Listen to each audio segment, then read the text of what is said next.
You are listening to the Source Connection Podcast, an ongoing invitation to remember your true infinite nature and embody your unique human expression.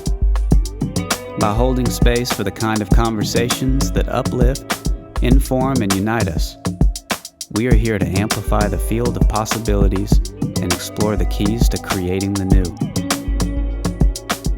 Hosted by Liz B. and Tarah Long. For more, check out thesourceconnection.us, Spotify, Odyssey, and YouTube. Hi, everyone. Happy to be here again, starting 2023 together with a very, very special guest, Dr. Edith Ubuntu Chan. Before we get to that, let's take a moment to arrive in this space, arrive in our beingness together. So let's settle our bodies in whatever way that feels comfortable. Let's start tapping into our breath, noticing, admiring the perfection of us.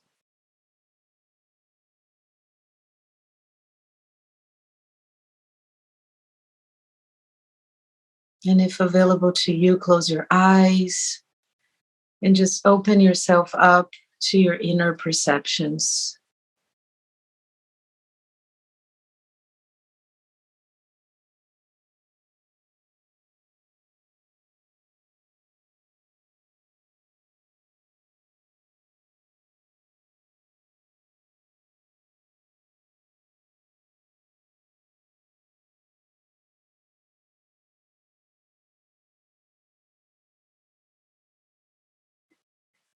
Trusting the perfection of this moment.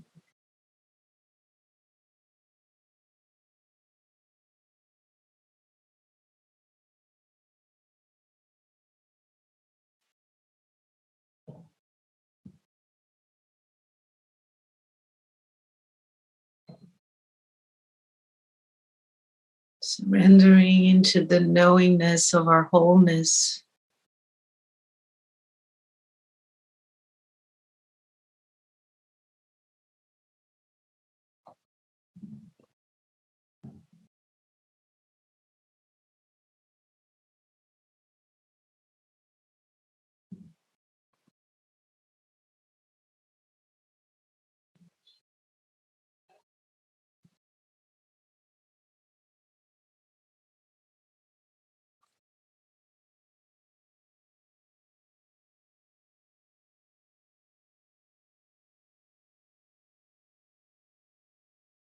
Allowing for the frequency of harmony to settle in, to open and soften us.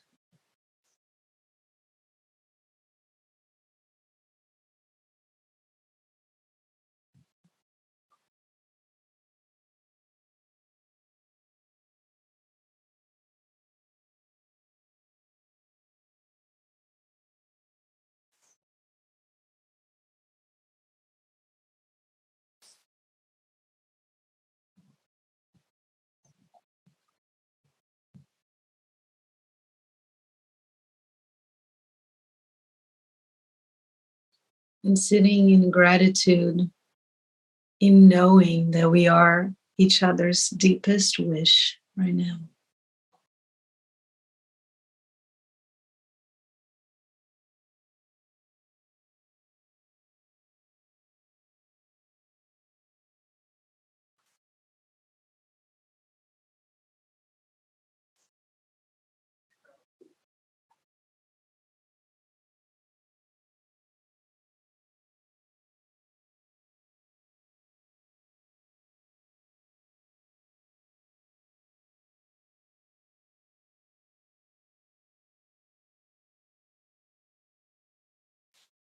As you breathe, expand that feeling of gratitude throughout your whole being. And if you're feeling generous, expend it outwardly. connecting it to all life.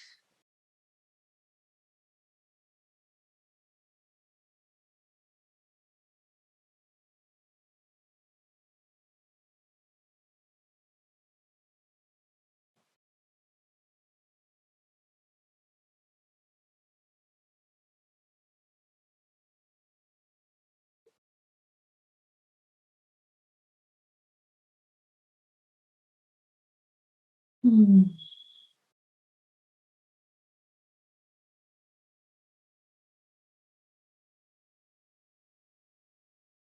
Let's close this time of introspection with 3 long, deep breaths and long exhales together. Hmm.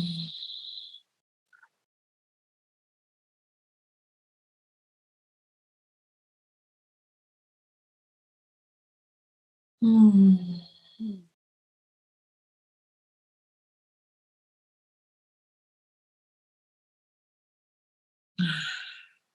May our words be used for healing. If you need to move a little bit and shake, maybe lift the arms up and just come back into the shared space. Here we are. So happy to have Dr. Edith here. Dr. Edith is a pioneer in every sense of the way, holistic doctor, traditional Chinese medicine doctor, first book-selling author, and just a real illuminator of this time. So thank you, Dr. Edith, for being here. I'm so honored to be here. Thank you for that beautiful energy field you set up. I feel like our audience, we can all just sit in the field of energy and all the right answers will come through already. Yes. We have a limited 1 hour block of time in the parent time and space, but I think it's really that frequency of energy that we're all swimming in together. So many things beyond the words that get shared. Yes. Anything you'd like to add to that list of amazing things that you do and how amazing you are and what you're most excited about right now? Well, I don't know about how amazing I am, but this life is amazing. And I do have an amazing life that I'm so blessed with. And in these recent years, that looks like motherhood and parenting and homeschooling and having incredible, inspiring conversations with all of my old friends and colleagues and mentors and collaborators of previous projects, which was always consciousness and human potential. How does that conversation infuse into the new paradigm of education and parenting and community building and village building? You know, these contiguous conversations, we can't separate these topics anymore. And I find that my background as a holistic doctor, all of that experience comes in very handy right now in these times when it comes to, you know, the agendas of these last years and empowering people to feel confident in their own health and their abilities to heal from anything, to not have to walk around being afraid of their own bodies and other people's bodies. But also, how does that, the observations I had with that, how did those decades of experiences infuse into parenthood and education? And what are the most important skills that our children need to nurture and blossom into to have a joyful, beautiful, fulfilling life, to tap into their fullest blossoming of their fullest possibilities in this lifetime? So yeah, it's hard to separate these topics into separate silos anymore because they all inform and inspire each other. Yeah, absolutely. And can you say, Dr. Edith, how you talk about, you know, your decades of experience as a holistic doctor and how that is now informing you having young children, and what you do is different than homeschooling or unschooling, which I also want to talk about. But can you say, like, what comes to your mind or your heart and the big things that have translated into what it is you're doing now? Yeah, you know, there's kind of two threads I want to follow. One is just the fact that after 2 decades, thousands of cases of all these people that have been deemed incurable. They come to my holistic medicine practice. I'm like, there's no such thing as incurable. Let's look at the basics. And time again, I'm shocked that they've gone to every expensive, complicated procedure and doctor and spent, all of their life savings trying to heal themselves. And nobody took them through a journey of like looking at the foundation of health and well-being. The foundation's not there, and they're spending all this money on the next, quick fix kind of thing, chasing and grasping at all of these tools, tactics, and strategies when the deeper essence isn't there, which is just take a huge step back and to do that deep soul searching. Like, who are you? What is this life for? How is your life? Yes. Are you living with passion and joy? Are you in toxic situations in your work, in your relationships, and so on? And are you motivated to do all of these therapies because I don't want to get cancer, I don't want to get cancer, I don't want to get cancer, or I love my family, I love my life, I want to stick around here and have beautiful vitality, I love myself, so I want to take beautiful care of myself, so I have the energy and vitality to create a brilliant experience of life. And then as a side effect of that, the tools, tactics, and strategies, they're all aligned, and somehow everything starts to work again. And then there's just the basics of listening to your body rhythms, waking up when you're well rested, going to sleep when you're tired, drink some water when you're thirsty, go get some sunshine, sleep in complete darkness, barefoot on bare earth. And as you guys know, deep breaths, that's the most potent medicine, and nobody makes any money off of you if you know how to breathe. Right? Totally. For wellness.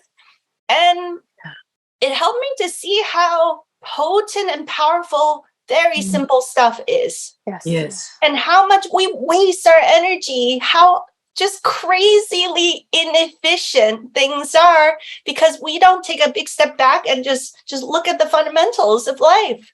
Like, who am I? What am I doing here? And how can I do those simple things to take beautiful care of myself? And as a side effect of that, everything else starts to work out more effectively. And it comes from having a deep inner awareness, body awareness, intuitive awareness. I'm connected with my highest self, whatever terms people like to use, my I am, my high self.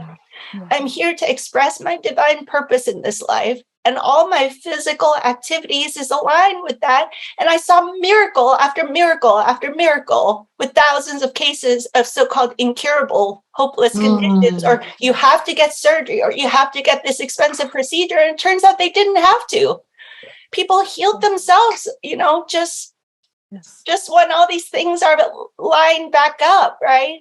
And a lot of it has to do with taking the time to do often uncomfortable soul-searching journeys. So when I became a parent, I started looking at the education system, and I started asking similar questions like, wow, there's a lot of weird things that are highly inefficient. And I should share that we have an experience with our boy where we have an 8-year-old and a 3-year-old now. Our 8-year-old actually came to me in a set of dreams and meditations to negotiate his conception.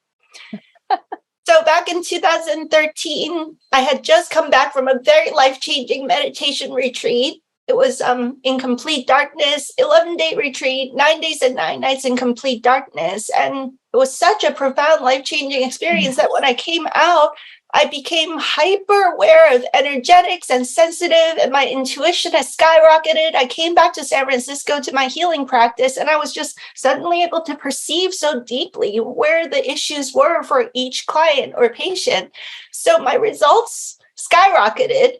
Yeah. But at night, I couldn't tolerate the energies of the city. And so it was so energetically noisy. I dragged my husband to the countryside. I said, I cannot live in the city. I can come work in the city like 3 days a week and see clients, but at night I have to go to nature where I can just like relax and be in peace and harmony in a nature-filled environment. So we moved to this little cottage with 1 acre of land There was no other neighbors' Wi-Fi hubs that we could access. There was no 5G tower. And it was just this peaceful, harmonious space that was exactly what I needed after that deep meditation experience to start integrating and settling into the new me. Very quickly, in that environment, I had sunshine during the day, sleeping in complete darkness. I didn't have to go to a park and make a special trip in the city to go barefoot and bare earth to ground. I just walked outside my front porch and there was an acre of ground that I could go barefoot in and gaze at the sun and get my, all of my biorhythms back in store. And it was an incredible experience for the first time in my life. As silly as it sounds, I discovered who am I if I see beautiful sunshine during the day and sleep in darkness at night and go barefoot on bare earth every single day, and I don't have Wi-Fi and 5G humming at me. Yep. I met myself for the first time. Like, what does that feel like to be in harmony with nature's rhythms? To not have disruptive, energetic noise, to actually tune in and hear myself. And the inspiration for my first book came. I started writing my dream life, my meditation, the insights, all of that started blossoming. And this little boy started communicating night after night in my dreams.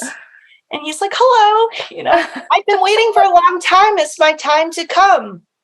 And so he started showing this beautiful vision of, this was in 2013. He says, right now, in this moment, there's already a wave of us spirit babies. And we're all choosing, we've all scoured the cosmos to decide that we want to come to planet Earth.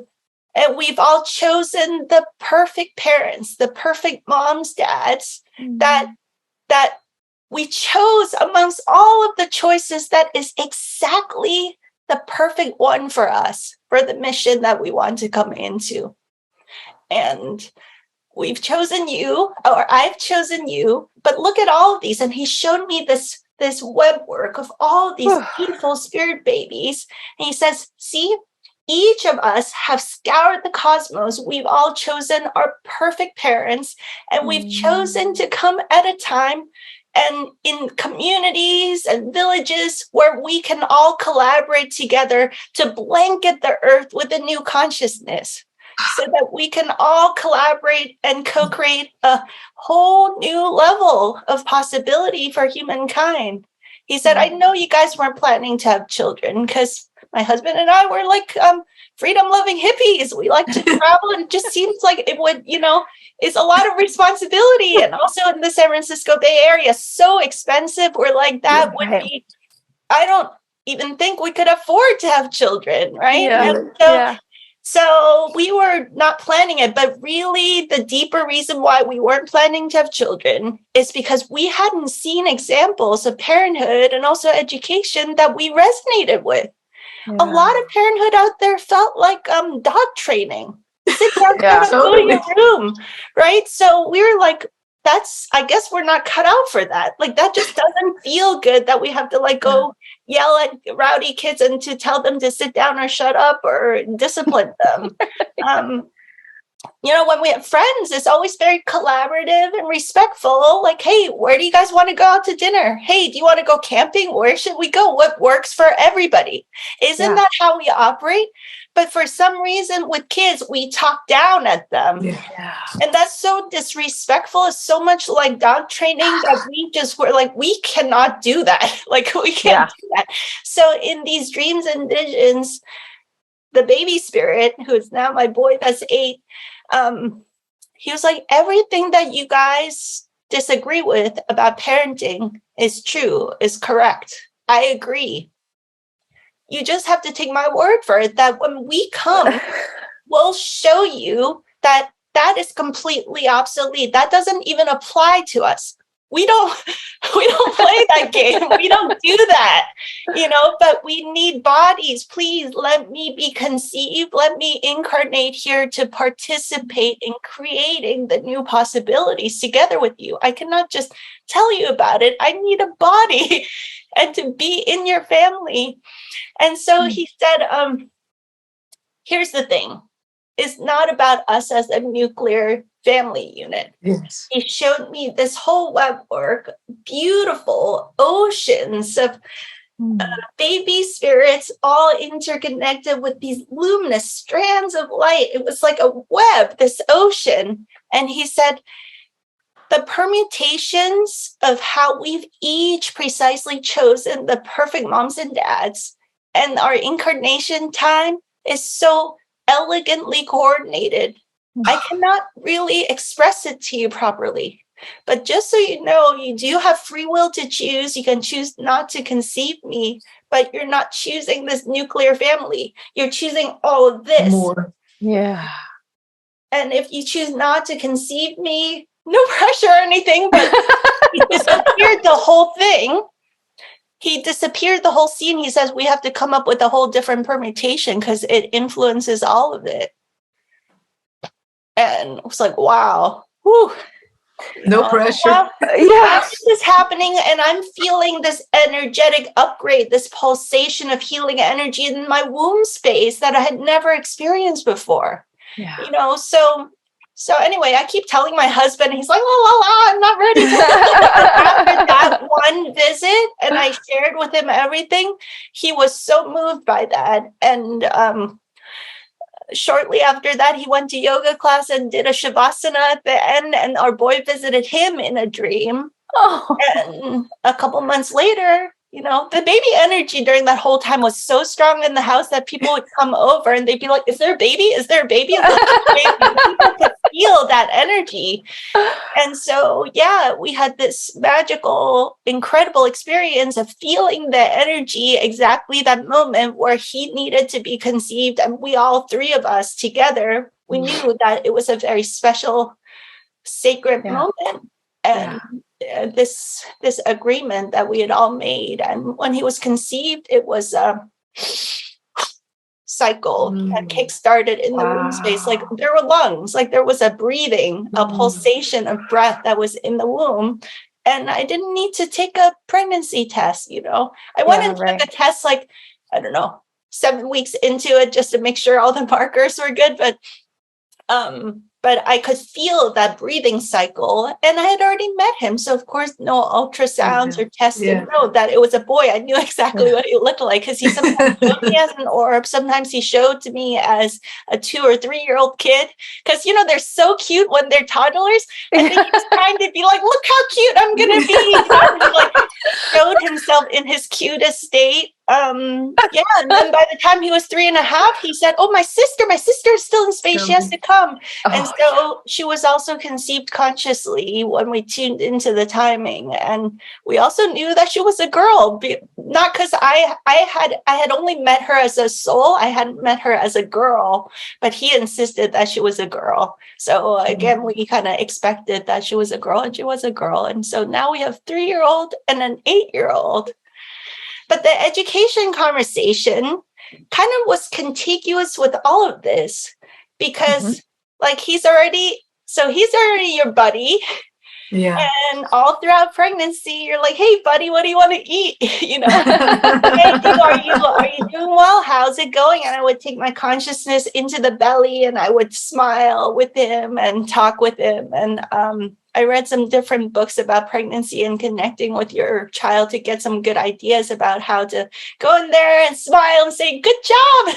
This week you are the size of a mango or whatever. You did a good job growing this body part. I love you so much. And we just connect. And so by the time he was born, we had chosen the perfect midwives. I felt like a collaborative choosing that he wanted this water birth at home with a specific set of midwives. And when it came time to do preschool, I thought, well, we're kind of an alternative minded already, but I hadn't thought about homeschooling. I just said, let's find the most fluid and flexible, alternative, holistic type of preschool.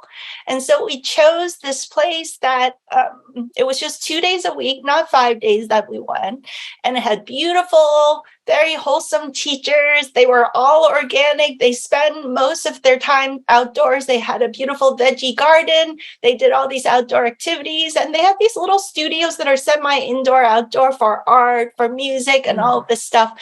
And then gradually, his language kind of came in late. I think in general, boys come in later than girls, but his came in quite late because we were mostly telepathic with all of our conversations. So it just wasn't that much necessity for him to learn a lot of words. So it took till about he was 4 that he could say this to me out loud, which was, "Mama, I don't like it that why do you pee-pee and poo-poo when teacher says potty time? I want to pee-pee and poo-poo when my body says pee-pee and poo-poo, not when teacher says potty time. Yeah. I want to eat snacks when my body says hungry, not when teacher says it's snack time." Yes. And then because of that, he was kicking and screaming and wouldn't leave the car. And I was like, but they're so nice here. I could not be more holistically minded preschool. Right. So I would go in there together with him just to ease the transition. And I would stay for a while or try to come early and just check things out and, before picking him up. And I started observing how he would be doing one activity. And they had lots of like big chunks of play-based time. But then they would like ring a little ding and sing a cute song and let's march over the music studio and do the other activities. It was so sweet and so cute. But he would be building blocks and he's building this epic structure. He was always since a young age really into engineering and building and stuff. And he was building Taj Mahal. This epic thing. And then they're like, let's go to the music studio. And he'd look at them like, are you crazy? No, I'm like Da Vinci or Michelangelo creating a masterpiece here. Yeah. You're disrupting my flow. Like he would look at them like, what is up with these people? And so he kept saying, I don't want to eat snacks when they say snack time. I want to eat snacks when my body says. And don't want the pee-pee and poo-poo when they say potty time. Because they, the kids are still like learning. Yes. Potty training, some of them. So they have these like scheduled blocks of time where they march all of the kids to the potty and they line them up and like just try to tinkle a little bit. Even if you don't have to. And he just really didn't. He was like, this is disrespectful and an assault to my soul, basically. So he would like look at me like, I don't want to pee-pee and poo-poo when they say it's potty time. Pee-pee and poo-poo when it's my body says. Like, lady, do you get what I'm trying to say? Yeah. So it became such a thing that we talked to the head of school, and this very kind lady, she's like, yeah, I think he's probably a good fit as a homeschooler. But I did observe how there was a whole agenda, even the super holistic alternative preschool. I saw that with the 5-year-olds, they're training them to be more rigid with their rhythms. There was a whole routine that they put them into to get them ready for kindergarten and then for first grade. There was clearly a kind of like domestication of animals into this like rigidity of the school system. Yeah. And I had to have a boy like shake me up like that for me to really see. And that ties back into my holistic medicine background, which is that I saw time and time again, the people that got the great results were connected with themselves. There was an arising of an inner guidance system that said, this is the right kinds of diet, lifestyle therapies for me. I'm listening to my body. I'm listening to my soul. I'm this is the inner authority that rises through me that dictates all the external actions that feels aligned and supportive for my healing journey. Yep. And it's like, why did all these people get so sick and get so disconnected and have to get to almost a life-threatening level illness before they return to themselves? Maybe we don't have to disconnect our children to get them to that point where they have to go through, so much therapies as an adult to come back to the simplicity of this inner connection, right? So I was like, this is actually very profound what my child is trying to tell me. And so we didn't know how to homeschool, but this was, 4 years ago. He's 8 now. And we took him home and it's like, I'm just going to start bumbling along, reading books and learning from different things. And then I started trying different things. And lo and behold, years later, now I'm writing a book about the new paradigm of education. I have this very profound, life-changing program called the Luminous Education Revolution, where we're talking about these deeper conversations, not just which curriculum should you follow when you're doing homeschooling. It's like, take a huge step back. What is it to be a human? What do we treasure? What's so precious about this life? What do we value in this life? And, what is the purpose of education? The old paradigm of education really was a very successfully designed to create obedient factory workers and obedient consumers and gear pushers of the GDP machine. So it's successful, right? Like people say, no, it was horrible. No, it was great for that purpose. So now is a different time. Humanity has outgrown that factory model. It just doesn't work. Plus, this new generation of luminous kids, they are so intuitive and sensitive. They bring this extra expansive consciousness. They have a different set of needs for supporting their journey. And I feel like our generation was able to kind of like tough it out and deal with it. But this new generation, they're practically allergic to these paradigms of control. And, they can't do it. It's like, I can't do it. I'm allergic to it. You'll make me very, very sick if I even have to sit in those environments for a day or two, because they're so energetically aware and tuned in, and they're tapping into all the energies and distortions of all of their classmates and the teachers. It's too much. Right? Like, so a lot of these kids really thrive better in more small group environments where they can have the fluidity for their inner inspirations to arise and participate in co-creating the custom education journeys that is an expression of what they came here to experience, So I just started bumbling along and seeing that wow, there's those deeper conversations that need to happen. And what if we looked at education, that the purpose of it is to nurture the fullest blossoming of our consciousness, to support and facilitate each child to bring forth their greatest gift, to live their dharma, their divine purpose in this life, to uncover, discover, and nurture it into the physicality of this life. Like that changes very much what curriculum or like what school or not school could look like. And it can look very different for each family and each community, right? It's a very fluid, adaptive, dynamic process now. There's no more dogma, no more rigidity. Asking the questions like, is this serving the deeper essence of what we think education should be all about? But there is helpful to create some structure, right? So out of that conversation, you can start asking like, well, what do we feel intelligence is? If we want our children or ourselves to be intelligent, how can education nurture and bring that up? And I started writing, journaling, and this is part of the Luminous Education Program and the book that is coming out. It's like, well, IQ and EQ, everybody knows about that. A lot of the alternative-minded schools out there are talking about EQ. And yeah, it is a big deal, but it's just the beginning of looking at all the intelligences. For me, body intelligence is probably the first thing we should nurture with our children, which is why my boy at that critical age says, take me out of here.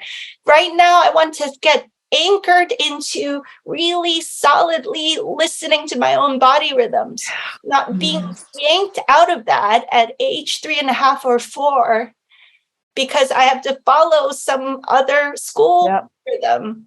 And there was always this hustle too, to be like, we're going to be late, and you don't want to rush a 3, 4, 5-year-old, but you kind of have to, because when you go to the school, if you're late, they look at you with these eyes and like even charge you, for being late. They have all these like rules with the school, right? And so I was like, this is this stressful rhythm. I think at a certain age, we do want to nurture, teenagers to show up on time, to honor their agreements. If I tell you I'm going to meet you at a certain place, or if I sign up for a workshop, it's respectful to the teacher for me to show up on time and pay attention. If I'm not into it, I should just leave. But if I agree to do something, I want to be someone that shows up on time. But I feel that for 3, 4, 5-year-olds, it just didn't feel right. I started tuning into how I was dishonoring his natural biorhythms, right?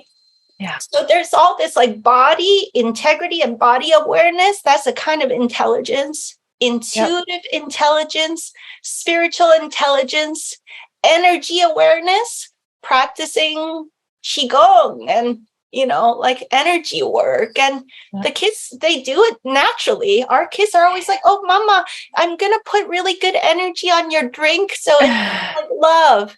And my boy has, hot chocolate stand, lemonade stand, cherryade stand. And we put a big sign that it says, this is high vibe, alive spring water with whatever juice and all of this. And then we've supercharged it with our loving hands. And, they just naturally are doing things like that. So those are all the intelligences that the school system never even acknowledges, but they're the most important in life. Awareness of energy, intuitive awareness. And what about street smart? Being street smart, also financial intelligence, nature intelligence, the ability to spend lots of time in nature and observe the patterns of nature, and then infuse that into all the activities of life, so that ultimately it becomes an innate understanding of how to do life that is in harmony with nature's wisdom. It's just in your cells, deeply ingrained within you, and you don't have to, do lots of Excel spreadsheets to analyze your business practices. You just know within are your transactional business activities as an adult in harmony with natural law, in harmony with nature's wisdom, right? Like we can nurture that from a very young age. So this is the level of conversation that I love to have with my community. That is the deeper level of inquiry that is necessary right now, way before we talk about should you homeschool, should you unschool, what curriculum should you follow. Those happen then as a very natural side effect. It's like, well, is it working for your family, and is it in alignment with what you feel the purpose of education is, and what are the different kinds of intelligences that you want to nurture as a family so that you can create a beautiful life. Right? Yeah, so I think the level of conversations, I so appreciate you guys' show, because that's the level of conversation that you're inviting people back to, right? Not getting stuck in the superficial symptoms of life, but the deeper source, the source connection that is necessary for us to give birth to a new possibility, a new world, and a new humankind, Yes. Oh, thank you. So many things to talk about. I'm just bathing in the feeling of gratitude every time I hear the story, because I've heard you speak before about him coming to you. It always brings me to tears, right? It's just this deep remembrance that there's this divine intelligence and orchestration and weaving happening, this mystery that we don't need to understand, right? But we are part of, and we can yield to. And it's just so profound to even for some people conceptualize that you could have that kind of happening in one's life, right? That you could be connected to all at that level and just surrender to it in such a magnificent way. And it's sometimes I take it for granted because we're having these conversations often, right? And so I'm grateful that we can amplify the field for maybe somebody who's never heard of such a thing. Wait, what do you mean? Wow. And then boom, the quantum is right there. It's open. It's wide open for somebody. And so much I can relate to with the educational system and being a mother myself and knowing that that wouldn't work for us. And just staying really grounded in that decision, because oftentimes people are very confused about that. What do you mean you're not going to sin? But your kid needs to socialize, and your kid needs this, and your kid needs that. So that leads me to a question of, how was it around you guys when you guys naturally weaved into that choosing? What was it like for other people around you? Were you already surrounded by supportive community that also thought about it like that? The family was like, oh, this is great. Because my family back home still doesn't understand. It doesn't make any sense to them, right? They're just like, huh? What? How is she going to learn how to read? How is this good? How is And I'm always reminding them that just the other day, I was having a conversation with a mom. Her kids are in school. And I said, if you allow for your children to tell you when they're ready to move into certain awarenesses, like our child was and said, I want to learn how to read. Okay, well, how do we support that? And then all of a sudden, boom, and then starts reading in another language with no instruction. There is an intelligence that's trying to emerge and unfold. It's always present. But as you said, there is a system around that for whatever reason doesn't really nurture that. And so when you right. So when people say like you don't follow a curriculum, how does that work? It's like, well, there is a curriculum. There's an inner curriculum. Yes. Right. The child comes with a curriculum. I'm following that. Like, oh, snap, you know. Or then there's like, I've come up with like a whole, maybe I should do a little booklet of the funny questions people ask you. Yes. The answers, please. for example, some people, the number one thing that happens if you go to the store during school hours with your child is they're like, why aren't you in school? What grade are you in? And instead of being like, I'm a homeschooler or whatever, you can say that, but you can say, actually, I'm in school now. You're my teacher. Thank you for being such a great teacher. And so that breaks down the raw walls instantly. You break the gratitude and appreciation. You make that person aware that they're mentoring and teaching your child. And it snaps them into this interconnection like, wow, I am a role model in the community. The children are learning from me. They bring the best of themselves, and you're showing them the best of yourself by not building walls, but building connection. You know? So there's a lot of good things that we can do. It's kind of like this subtle activism that isn't protesty, is welcoming to everybody, you know? So we were very blessed. I had a lot of practice because I had a really tough transition from computer software. I went to a fancy Ivy League school, graduated magna cum laude with a applied mathematics degree. I started a little career in software. I was quite successful and, you know, doing quite well. And then basically, suddenly, I told my family that I was going to quit everything and go back to my childhood dream since I was 4 to be a Chinese medicine healer. And they're like, you're going to do what? You're just going to throw away. You know, we came from a very hardworking immigrant background. My parents busted their butts to get us into this country with opportunities, and then going to an Ivy League university. And, you know, they thought like I made them out of the house and I got a good job and a good budding career. And then suddenly I was going to throw all of that away, move into my now husband, but then boyfriend's like little tiny 8-foot by 8-foot room. My cat and my bike and one suitcase of clothes and throw everything away and become a hippie healer. So I broke everybody in basically 20 years ago. Yeah. With my crazy ways of life. And so then when it came to, you know, giving birth, we were going to do home birth, and they're like kind of roll, all our families or like they rolled their eyes. They had given up on trying to convince us.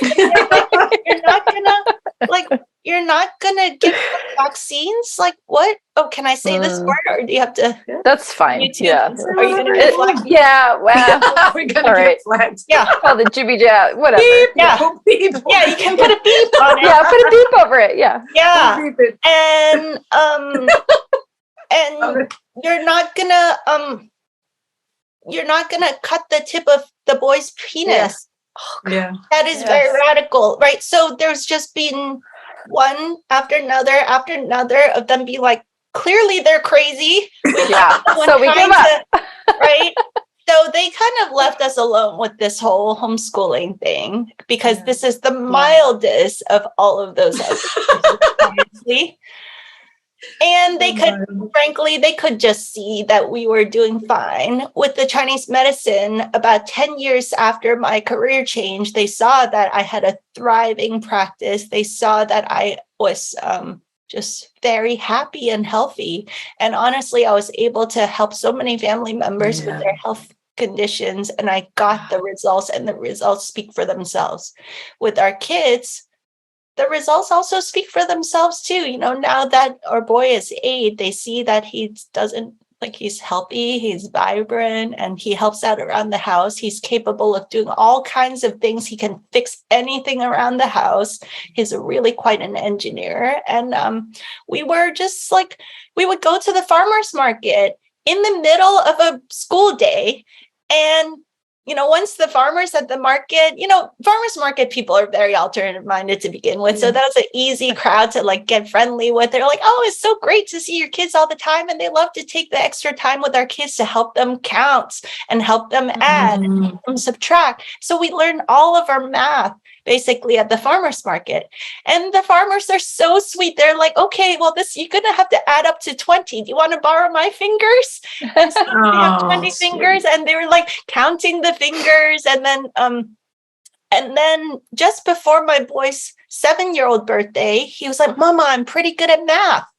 I'm like, you are, honey. It's like, well, what grade do you think I am if I were in school, you know? So we went on Khan Academy and we started doing some Khan Academy math. And we basically in 2 weeks went all the way through all of first grade and all of second grade. I'm like, you already know first and second grade just from farmer's market and living life. And also we have a $20 a month of allowance that we give to him. We just give him cash so that he doesn't keep asking us for toys, basically. You budget for yourself. So he started saving up his money, setting up a lemonade stand, setting up a fruit stand, setting up a hot chocolate stand, investing his money in stuff that could build his business. Just even at 5 or 6, he started thinking that way. So adding, subtracting, multiplying, division, that started coming in handy just with his little businesses, right? And so after 7-year-old birthday, we kind of intermittently would go on Khan Academy a little bit here or there. This is going to start sounding like braggy mom. And yeah, I'm a braggy mom and I'm proud. Do it.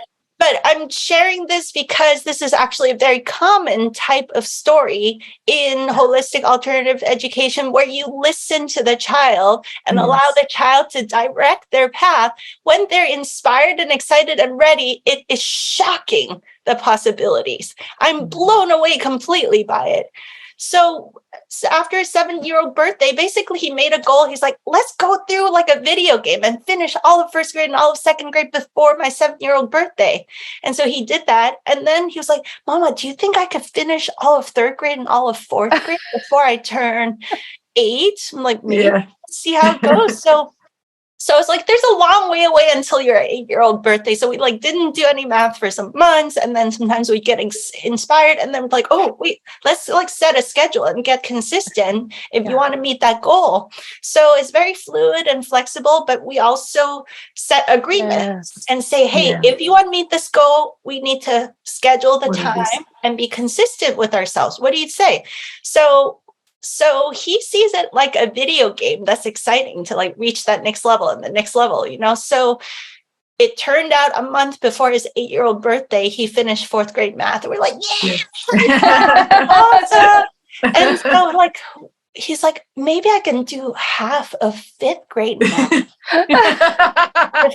I mean, we have a month. Can we look at it? And basically, long story short, we ended up finishing all of 5th grade math in that last month before he turned 8. And now we're doing 6th grade math. And it just is incredible. Wow. In basically a year and 2 weeks, we did all of 1st, 2nd, 3rd, 4th, 5th grade math. And the amount of time we'd spend on it is like half an hour, 2 or 3 times a week. Yep. Yeah. That's the people like, I could never do homeschooling because it would take forever. It's like, well, that's because you're used to the highly inefficient way. It takes like 1/10 the time that you imagine that it takes, you know?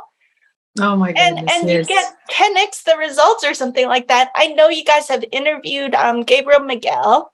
Yes. On your show. Don't you guys love this guy? You guys, if you haven't listened to that episode or anything that Gabriel Miguel shares on Anastasia and Ringing Cedars, highly recommend. Beautiful. Yes. So he was one of our teachers and speakers in my Luminous education program, which is 18 sessions where we have, I think, 14 different teachers and wisdom keepers bringing conversations from many different threads of wisdom, weaving together this arising of the paradigm of education and parenting that's happening. So Gabriel Miguel distilled the 10 books of the Anastasia and Ringing Cedars with regards to parenting and education in a very concise 15-minute presentation. You guys have to check that out.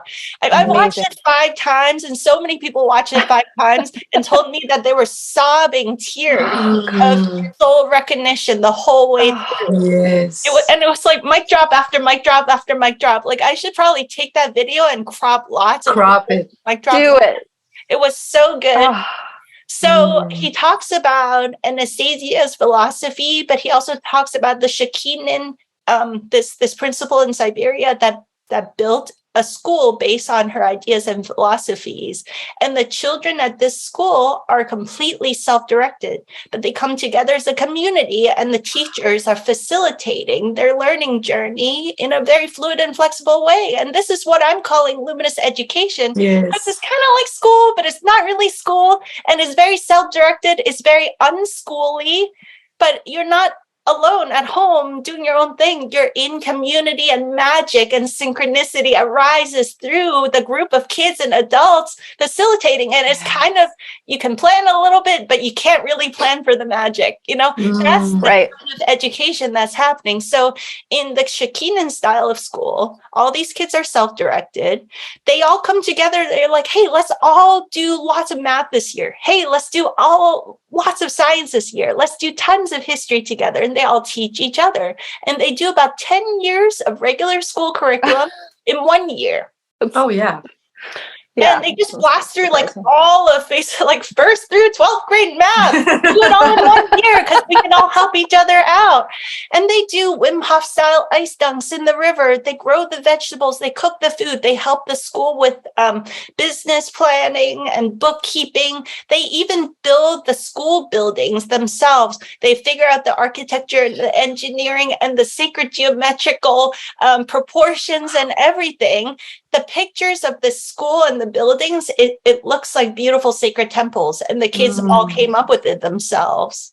So it's an example of the possibility, if we nurture and support the kids, their divine beauty that is naturally expressing through our kids. And maybe that sounds like really crazy and magical to some people. If we just take a step back at, there's a school called the Sudbury Valley School in Massachusetts that does just completely hands off. The teachers don't really even facilitate. It's my understanding. I haven't visited it, but Dr. Peter Gray, who's a big famous researcher and author of self-directed child-led education. And they find that 100% of the kids, they just look like they're playing all day long at the Sudbury Valley School. 100% of them end up having fulfilling careers.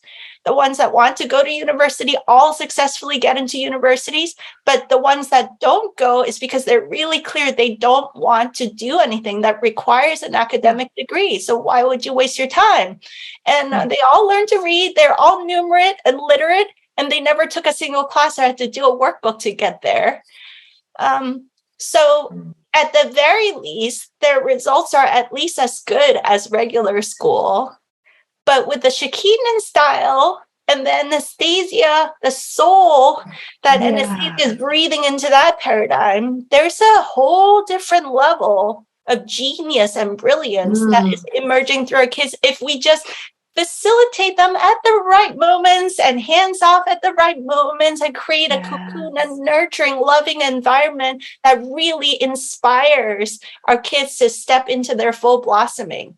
So I think it's an interesting conversation about how can we weave the best threads of wisdom from all of these different traditions, and then in our families and communities ask ourselves, what is the flavor of this that works for us? And so it's very diverse, kind of like moving from factory farming to permaculture and biodynamics. Farm or biodynamic farm looks very different. The soul and the essence of what they're trying to do is the same, but how it expresses itself can look very, very different. Whereas factory farms, every one of them looks the same, right? Right. Oh, what a good comparison. Yeah.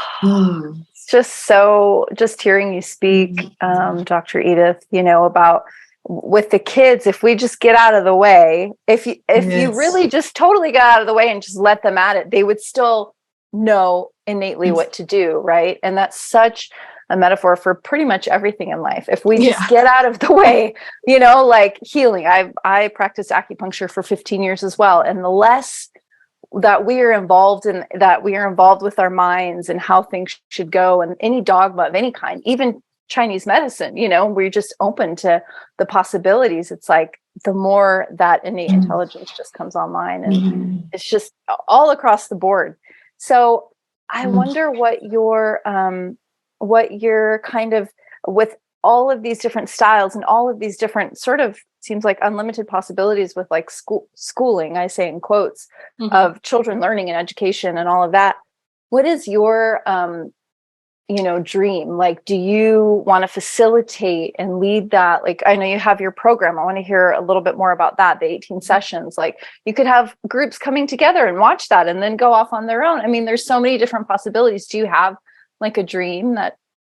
Yeah, I'm a lot like you guys. I get the downloads, and I'm told I get this, like, you've been hired to do this project. And so I got the download that it's a blessing and a gift that I have these amazing connections with human pioneers and also alternative educators that all said yes, one after another to put together these 18 very potent and life-changing sessions as a package with a bow that I can offer to the world. And it's a journey that I was sharing it mostly with educators and parents who are wanting to transition to what we loosely call a new earth paradigm, new alternative solutions that makes the old systems obsolete.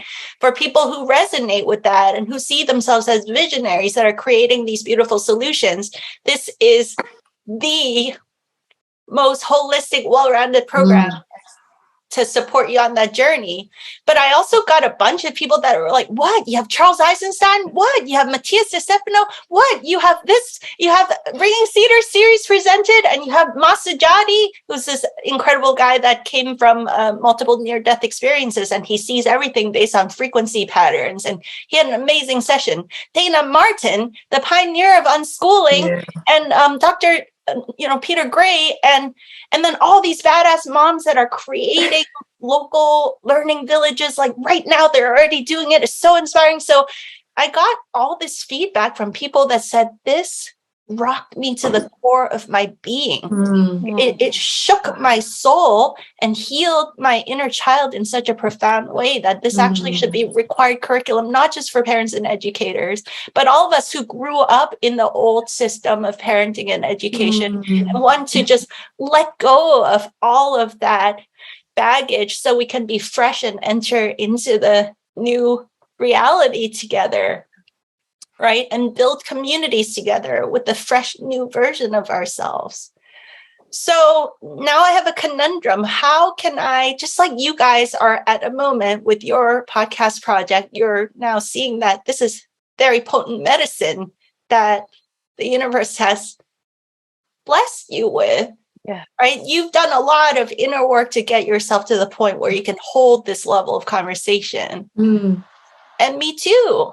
Yes. Decades of work came to this moment where all of these incredible world-class teachers and speakers felt that I was someone that could hold the level of conversation and the sacredness of what we're trying to do here. Right? It's a huge honor, a huge blessing. And also it feels like a responsibility that I need to step into. What is the most effective way for me to share these gifts now with the world? So the 18 sessions as basically a training program, it's just one step, I think, in what needs to happen. I need some support right now, to be honest, so that I can complete the book. I have a few friends who are working on helping me build a business plan so that we can do some fundraising, so that I can hire a team, because I can no longer just do it all myself with a little bit of extra cash from my Chinese medicine practice funding these projects. It's just absurdly inappropriate for the level of conversation that needs to happen at this moment in the human story. So I need some help, to be honest, to hire some team.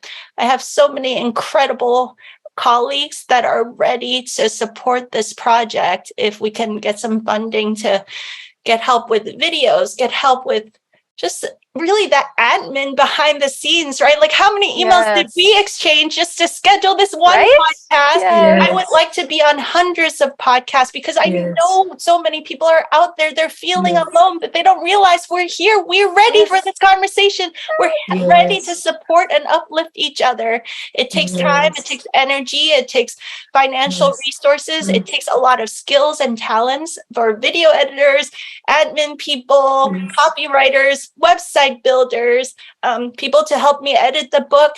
Let's get practical. That's the next level. And I'm very honored that different groups of educators and parents who are ready for this conversation are asking if I can come as an advisor or go through a journey of coaching with them, a sequence of 3 or 4 or 5 coaching sessions with the moms, dads, educators, and board of advisors of the new paradigms of education, people that are building schools that aren't really schools, education centers. I call these luminous education villages, is what I like to call them, which is for everybody to come together and ask those soul-searching questions. And what is the purpose of our education? Our learning village, who is it for? Who is it not for? And you get all the stakeholders together and ask everybody, including the kids, if they're old enough to participate in the conversation, what does it take to create a good life? What are the skills that we want to nurture? What's fun and joyful and also necessary for life? So we're not just in our spiritual woo-woo space all the time. We're also very grounded and practical, you know? And then out of that emerges the so-called curriculum, which is like, well, are there actually curriculums out there that align with these visions so we don't have to build everything from scratch? Are there educators who can come in and teach different topics and modules? And do they get the essence of this way of orienting very respectfully and collaboratively with our kids? So it's very exciting and fresh and new. And it's called threads of wisdom that has been there for a long time, but it's also a new time right now, right? Like a lot of the Waldorf-ish kind of communities have a lot of this going already. Oh, yeah. And at the same time, Steiner came up in a different time. Maria Montessori came up in a different time. And so their systems of education, if we follow it too dogmatically, is no longer applicable to now. If you tell the kids you're not allowed to touch any toys that aren't made of wood, like no plastics allowed ever in your life. Like, I know that I'm kind of joking, but you've seen some of that dogmatic way, right? With technology. Technology is pure evil. You're never allowed to touch technology. It's like, well, that's kind of hopeless. And also it's actually potentially stifling the possibilities of our human potential. Yes. So what is the harmonious, wise, and intentional interaction with technology that we want to nurture as a community? And I've also been given a lot of visions that our children, a huge part of this this generation's mission is to help us to harmonize our relationship with technology so we don't get into this getting our soul sucked into the metaverse and we lose all free will and we just become like part of the Matrix movie, basically. Right. that our children are actually here to first grow up and anchor themselves in nature's frequencies, in living in a very natural, organic, holistic way. And then at age appropriate, very mindful, gradual progression to help nurture wisdom in how they interact with technology, and to be very sober to say, hey, the 5G towers, hey, all of this stuff is not nature's frequencies. Do you feel that energy change when you're in nature and when you're like, what can we do to solve this very big problem? Yeah. So Penny Kelly is one of our most popular speakers in the Luminous education series, and she had actually 2 classes. She's a woman that back in 1980 had a spontaneous Kundalini arising, and she was shown by her guides. She time traveled to the future, 2020, 2030, 2040, and 2080, and 2413. And she wrote this book that shares a lot of the experiences, but she had a lot to share about education and parenting in the future. And so I really asked her to teach us all, and she's a grandma. She's a mom with, I think, 4 kids, and she's a grandma many times. I think she just became a great grandma recently. Wow. And so she's a naturopathic doctor. She's an engineer. She's an expert homesteader. She's this amazing woman. And so she had a lot to share about education and parenting and also a relationship with technology. And she shares that in the year 2413, at least the timeline that she journeyed into, the idea of school is long gone by then. She shares that the timeline that she saw by 2040 already, the entire school system has already collapsed, is what she was shown. Body chills. So it became so clear to 100% mainstream people by 2040 that this idea of school and school has just become such an unsafe, unhealthy place for raising children that it just makes absolutely no sense, and the whole system collapses by then. But by 2413, she saw that we lived in these beautiful, basically village type settings. She calls them families of 500 to 2,000. And so we're still connected over the internet. But many things has changed about technology where we really understand frequencies. And so down to electricity at 60 hertz, that damages cellular mitosis and meiosis. Like the electric grid is completely redone. All our technology devices, if it emits any kind of frequencies, it has to be life generating and nourishing and regenerative. Every morning, people wake up in the morning and get attuned within themselves, and it's considered personal responsibility to wake up, to not just brush your teeth and comb your hair, but you clean your energy field. And if you use technology, you step into the bathrooms of the future. There's 360-degree mirrors to take beautiful care of your health. And she's like, why are the people in the future so beautiful? They all have no blemish anywhere. And her guide said, this is just called personal responsibility. Taking beautiful care of the sacred vessel is personal responsibility. Yes. It's not vanity. It's called, this is a sacred life. Of course, you take beautiful care of it. And so you use frequency technologies to help you harmonize so that you can meet the day with the most beautiful, harmonious, peaceful energies, because that's just called being like social etiquette. It's just called like being a human. Don't bring shitty energy into a space. That's like kind of rude. Like we don't know those skills because our education system, our parenting paradigms, like all of that needs to be up leveled so much. And we do use technology. The kids actually of the future, they interact with other kids in other villages through the internet. They mostly spend their day in the physical reality, but there's like 1 hour of the day where they sit in these chairs and wear these like headgear things, VR goggle type things, to learn a skill.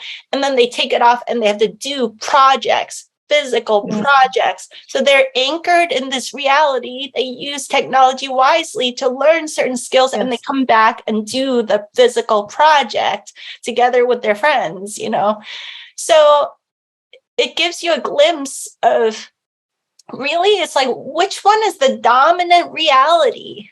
Getting really centered and embodied, spending lots of time in nature. And then now this gives me hope that between now and whatever centuries from now, that we heal our relationship with technology, so we don't have to have this constant love-hate relationship with it, that we can have technology that is life nurturing, that we understand that we don't want nefarious agendas. Like, we want the good parts of technology to assist us in doing human life in the physical world in harmony with nature in a beautiful way.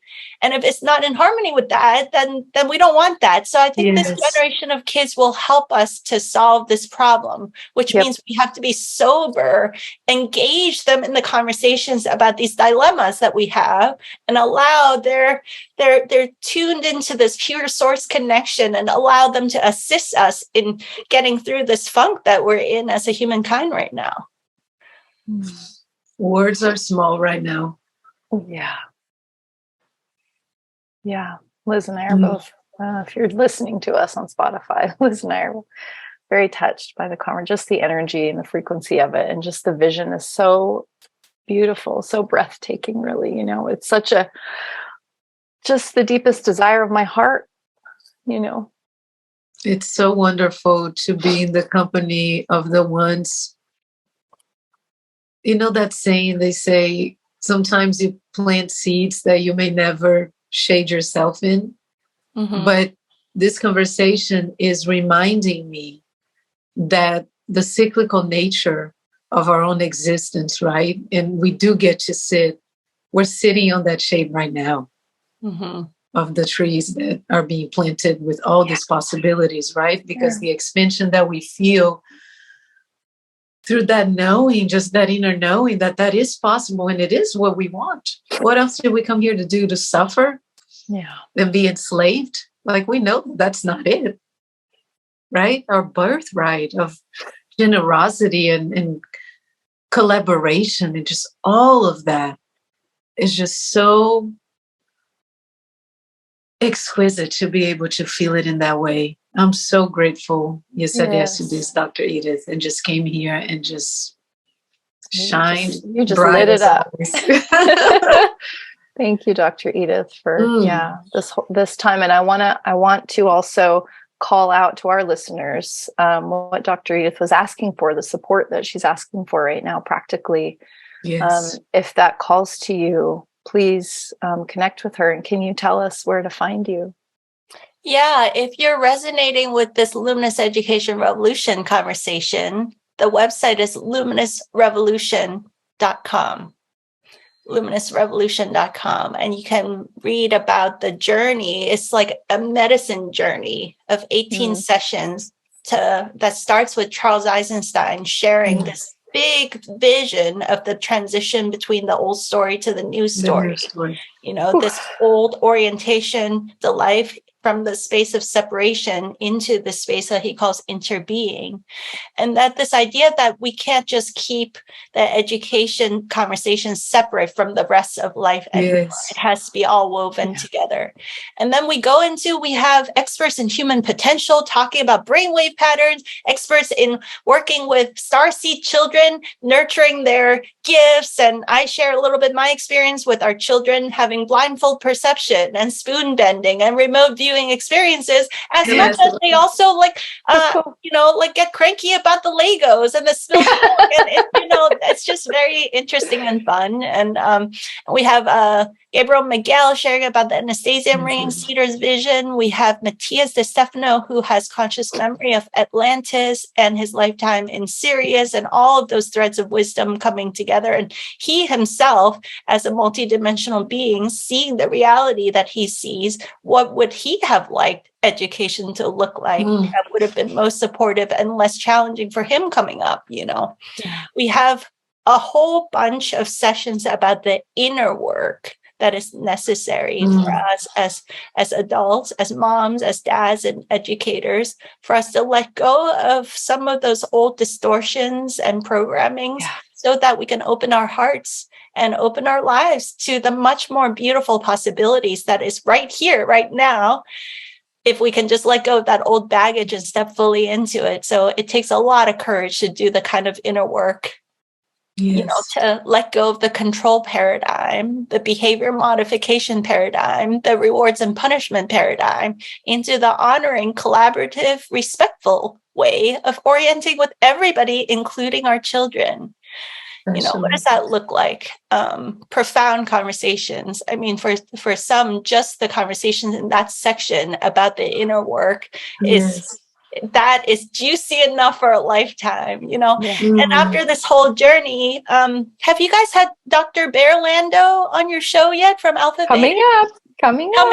So he had a powerful session in there too, because he was like, he raised his children doing all his own thing with the education. He's like, in some ways I'm really glad because, they're like 40 something now. And so he did it at a time before there were all these terms, before homeschooling and unschooling and all of these things was a thing. He just did what worked. He was present with his children, him and his wife, and they, followed a little bit of curriculum sometimes, but mostly they were just focused on doing what is important to nurture in a human being based on their worldview of nurturing consciousness and nurturing human possibilities and nurturing well-being and creativity and innovation and kindness and living in harmony with nature and all the values that our communities value. He pioneered all of that. And he was like, I didn't have to defend or explain anything. We just did our own thing. There was no dogma around it, So that's the energy we're entering into, is that,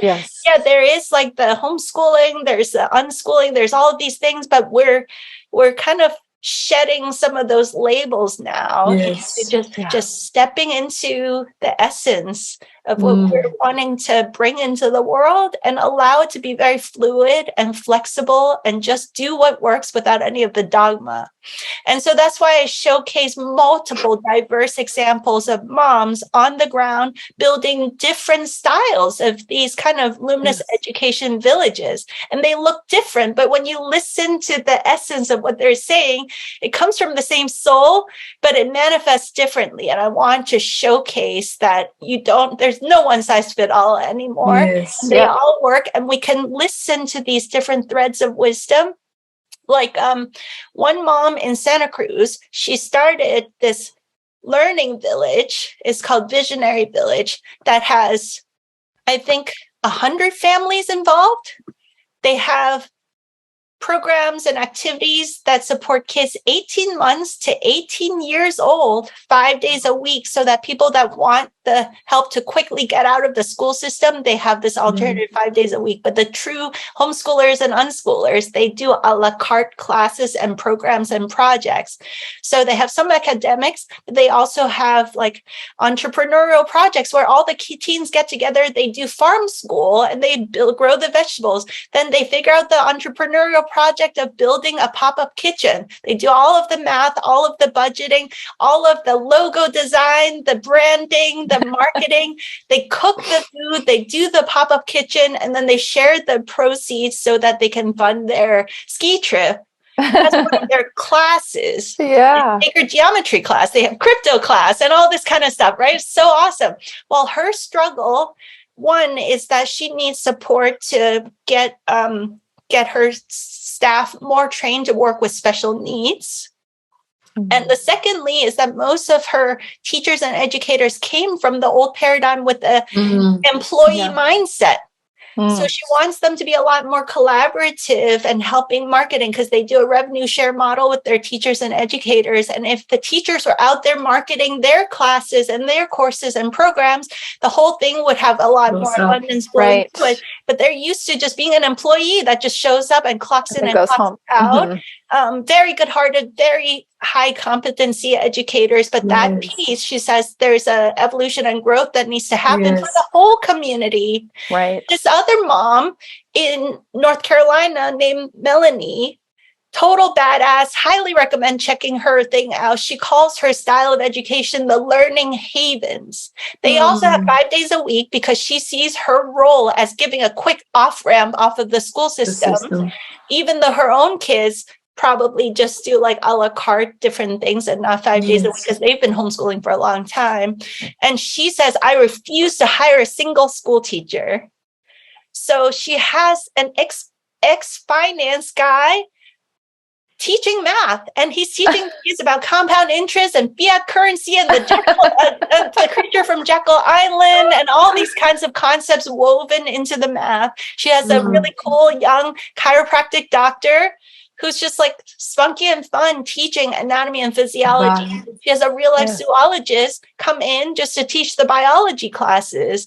So she says, I don't hire a single school teacher. I hire people that are actually passionate about the topic. They happen to be go-getters, good with kids. They don't even need teaching experience, but they just need to be passionate about that topic. And they're good problem solvers. Like everything is figure outable. If they have that attitude, I want them in the community helping to educate the kids. And she had this magical synchronicity sets of things that happen where she's got the free space from a local like-minded church that says, bring your whole program here. Let's set up a PMA structure where you use the school space.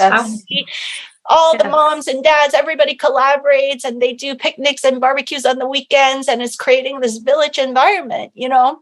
Yep. Can you send me? I want that contact. I want that. Contact. That and then we've got this other mom who is like she's Janisa Washington talking to her. It's a lot like talking to you guys. It clicks you right into soul alignment.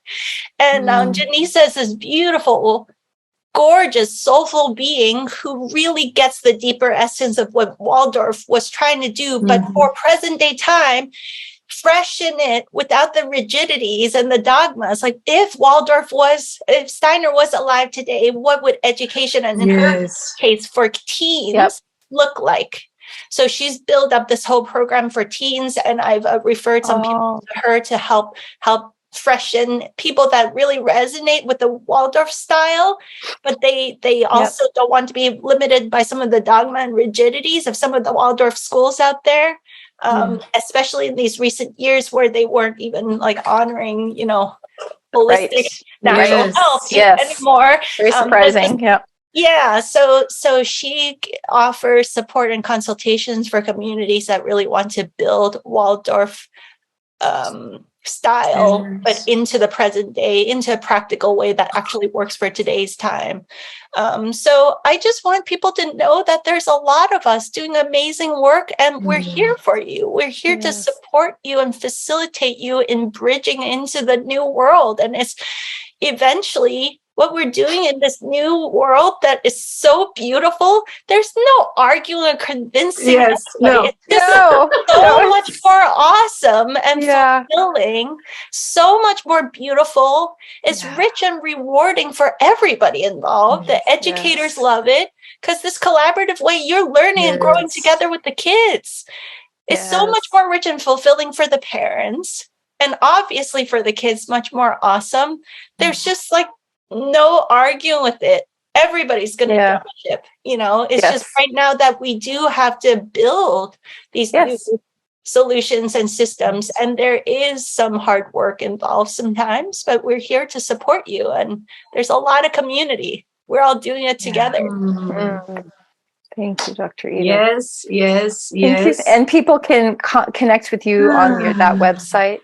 So I still love and appreciate the offers for support. One way to support my work is to simply sign up for the Luminous education program, so that way it has I don't like to call it a sliding scale. We call it a heart-based tuition model. So there's 3 tiers. Because in this day and age, everybody has a different situation with their finances. And I'm not at a place in my situation where I can just gift this completely to the world. And so thank you so much for supporting me in the next level of this work by contributing a tuition that is just right for you.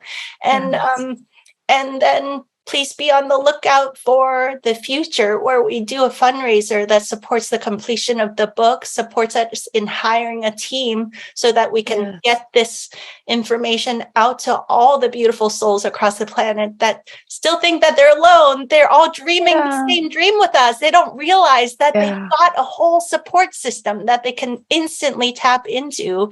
Eventually, what we want to do is to build out the website so that learning villages all around the world, we can have a network of connection, and so we can support each other in the best practices. Like when I brought the Visionary Village mom, Nicole, together with Melanie, the North Carolina Learning Haven mom, they were like, wow, and they learned so much, and they next leveled each other up so much because they were already badasses to begin with, and they had figured out different components, and together they were able to really level up the whole thing so quickly. And so I know there's a lot more of that magic that is possible if I have the support system to build up this network and to build up our website and build up all the support systems so we can reach and support each other a lot more than I've been able to so far, just kind of basically doing it by myself, you know. It is done. It is done. Yes, and please, we'll stay connected regardless, but when all of that fundraising info comes out, let us know so we can broadcast that signal too, and to our own streams and all of that. We're doing this. We're together. We're not alone in this. And that's what I've always said too, like the focus in what's possible, it's so rich that at some point you said the words just like I used to say, like people are just going to be like, I want to do that. What are they doing? They are so happy and they're just so vibrant, right? Because it's just the natural order. There isn't anything tempering with that, because as you said, we decided to take responsibility, right? To go within, to connect, and then move from that space. So what else is possible, everyone? In the Luminous Education Program, I also share, because it's easy for us to be like, I just want to flip a switch and jump into the new paradigm. So I'm very sober and practical also. I map out, look, there is a transitional journey, an outward journey and an inward journey. And please, no judgment on ourselves or others, that for some of us, we're just kind of stepping out of the conventional default school paradigm. And the first step is like, well, why don't I just try a Waldorf school or Montessori school? And so it's like, wow, it's more honoring. It's more holistic. It listens to the child more. There's a lot. That's a big leap, actually, from... So not to poo-poo on people that just go to an alternative school. That is just great. That's a huge improvement from the conventional public school paradigm. And then these recent years where they're like, wow, I'm actually just still kind of dropping my kid off to a system. And they're very kind, loving strangers. But at the end of the day, I'm just still kind of letting a group of strangers, as well qualified sometimes, as well-meaning they are, to raise my kids from 1st to 12th grade. I don't, like, you start asking questions. And do they need to be in a building 5 days a week? You start asking questions.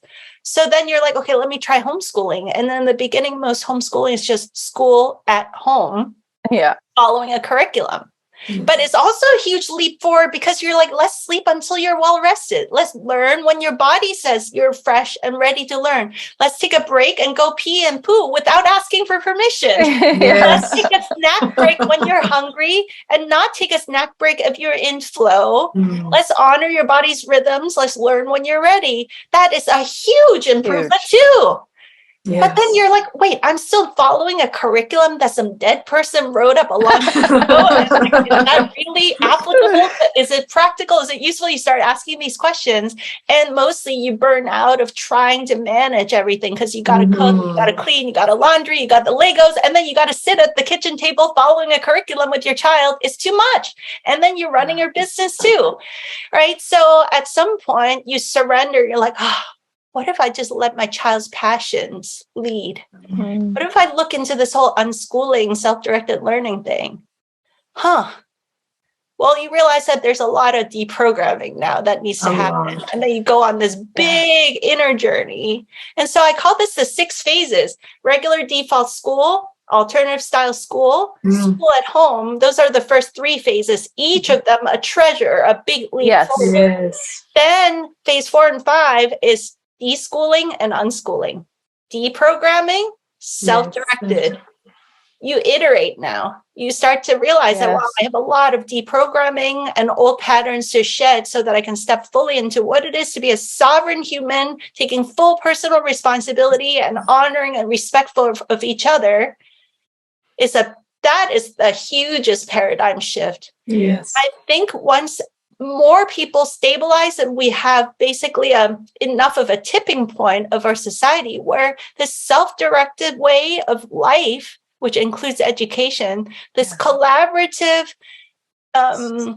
win-win, mutually honoring, respectful way of interacting with all humans, including children, as this becomes the norm, like, wow, it's a different reality now. And you naturally want to share and collaborate with more people. You want to come together as a community, as moms, dads, educators, village, grandmas, grandpas, wisdom keepers, mechanics, the hair cutter, the blacksmith. We all are learning together as a village. And this new paradigm of education where you integrate the village into it is very collaborative for everybody involved. That's what I'm calling luminous education. And to get there, you have to kind of walk through the portals of these first 5 phases, or else you can't do it, because it requires a lot of inner work and shedding of old programmings to actually do it successfully, which includes a period of loneliness that happens when you're first homeschooling, when you're first deschooling and unschooling. It can be a lonely journey until you shed all the old programming, and then we're all here for you. Let's celebrate and kumbaya. Kumbaya. Oh, so powerful. The all in our own journey. The infinite unfolding. What an honor this conversation has been. So grateful. You're so easy to love, Dr. Edith. I know. We love you, Dr. Edith. Thank you. So luminousrevolution.com. You guys go check it out. Thank you so much to all our listeners and everyone. We'll see you all soon. Much love. Thank you for being here. Thank you so much.